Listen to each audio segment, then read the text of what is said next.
Kilig! Yan, ito Oh, na. Ito go! na ang inaabangan ng mga Kimpaw. Namamayagpag pa rin talaga ang tambalang Kimpaw ngayon sa sulok ng bansa, pati nga internationally. Kaya how true ha? Eto may mga nagchat-chat sa atin kasi tatlong love teams ang nag-perform. Doon sa ASAP sa California. Yes, sa Toyota Arena, Ontario, Yes. California. California. Oo, tatlo yan. Ayan.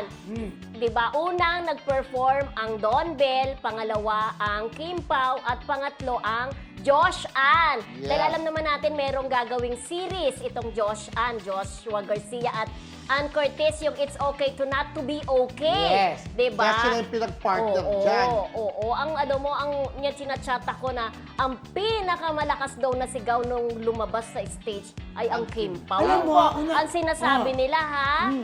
Oo, yun. Oo, unang-una naman, Oo. yung sa Josh Ann, Oo. hindi talaga Oo. masyado yan. Alam Kasi naman natin yan. hindi naman sila Hindi talaga naman talaga magka-love sila love team. team. Oo. Pero in fairness daw, ang sabi daw, malakas din naman ang sigawan ng Don Don Bell. Bell, oo. Dahil sikat din naman ng Don Bell. Oo naman. Pero talagang, ang pinakamalakas talaga, nakarating sa atin, syempre, ang nag-chat-chat naman sa atin, reliable, di ba? Correct. Na talagang, ang team po, grabe daw talaga ang sigawan. Talagang, aminin na, sikat nga din Don Bell, pero talagang, nung dumating rin ang team po, talagang, ang mga tagahanga, talagang nabuo, unexpected love team nga rin, talagang sumikat ng bonggang-bonggang Kim Pao. di ba? Correct. Oo. Pero syempre, siguro nagkataon lang siguro if ever na sinasabi nilang mas malakas yung palakpakan sa Kim Pao, nagkataon lang siguro mga Kim Pao na nandoon. nandoon. Maraming diba? mga kimpawan Pa- na. At sila, willing talaga silang Oo. gumastos, magbayad, makita lang kanilang idol. May bayad din sa studio Oo. ng ASAP yung ginawa, di ba? Oo, ang mahal kaya ng Mahal. ticket, no? Talagang bumili kami ng ticket, sabi Correct. nila, At- ni Miss Oo. Carmen. Pero nakakatuwa dun sa Don Bell, di ba? Napaka-supportive din nila habang kumakanta yung Kim Pao. Nakikita mo rin yung joy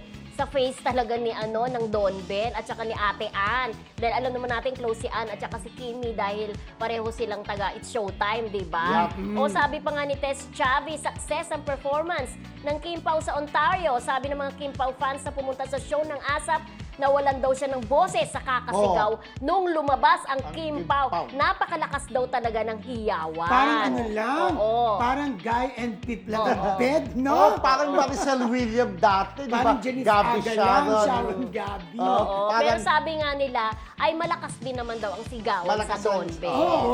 Oo. Posible Pero yun. di naman Naka-close naglalaban sila. yun kasi pare-pares naman silang Oo. taga-ABS. Sana di iwasan ba? na lang din talaga yung Don Bell kasi para sa akin iba din yung market nila, medyo younger, di ba?